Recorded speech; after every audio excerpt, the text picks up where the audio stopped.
Welcome to my hobby desk.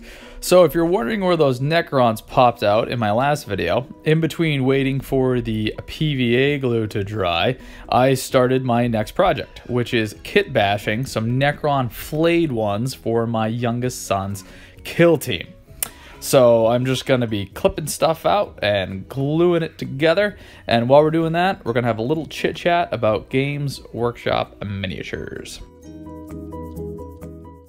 When I first started painting minis, I actually started with Fantasy Flight Games, with Descent, and then I painted up the Rune Wars core box, and that was all in preparation to paint Blood Rage, which was the game that got me into painting, and that is by Cool Mini or Not, and I believe the sculpts were by Studio McVeigh. And when I was doing this, I would look at Games Workshop miniatures and Warhammer 40k and be like, I could never play that game. It's too expensive. The miniatures are too expensive.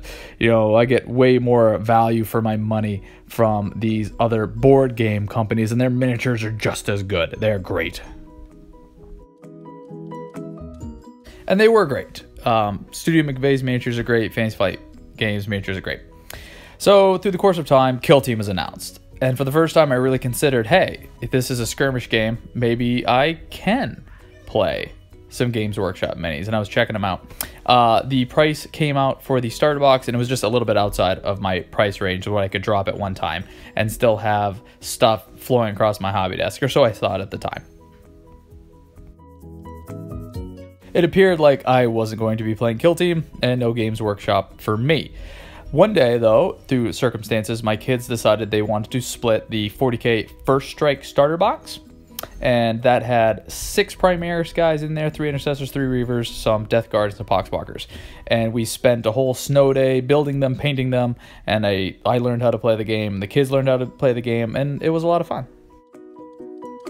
Then the kids all wanted to play 40k. And I was looking at it and I said, guys, it would take a lot of allowance and a lot of time for you to go build 40k armies, especially if you don't want to share minis and you each want your own.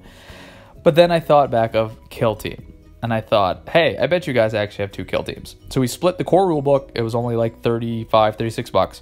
And I was right. I think the Primaris were 80-something points. The Death Guard were 70-something points. And we played Kill Team. So I decided I wanted my own kill team, and as I was looking at the lore, the Death Watch seemed really cool to me, and the Death Watch Veterans box was like $35, and those are the guys that we finished snow basing right at the beginning of this series. My kids then all wanted their own new models, and so my oldest bought Death Guard, my next son bought a box of Tactical Marines, and my youngest son bought Necron. And my friend Jason, you might have seen him linking videos in some of the comments, who actually got me into painting. He went and bought a couple boxes of Tau. So I got my first box of minis, the Death Watch. When I opened that thing up, man, was I surprised. I was used to pre-assembled minis, or minis that came in a couple parts, they only went together one way. Having all these bits on sprues and having parts that you could pose and all these different options made me realize that yes, GW was expensive, more expensive, and I'm not going to discuss if it's way more expensive or whatever, but it is better. What you can do is better, the building's better, having stuff left over is better, and just the options you have, and then the minis themselves are just super fun to paint, and they're just really, really, really nice.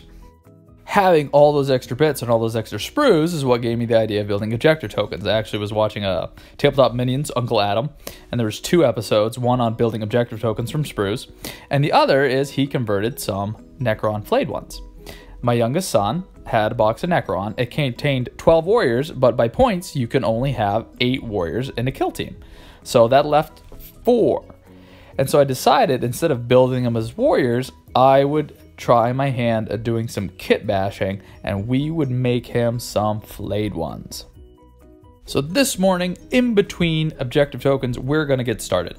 We're just going to build the legs and the bodies, and we're just going to set them up like regular warriors. I had thought that maybe I'd want to cut the legs up and try to pose them as running, but I'm not confident in my skills quite yet. And tomorrow we're going to start the process of really kit bashing proper and cutting some stuff up and gluing some things together.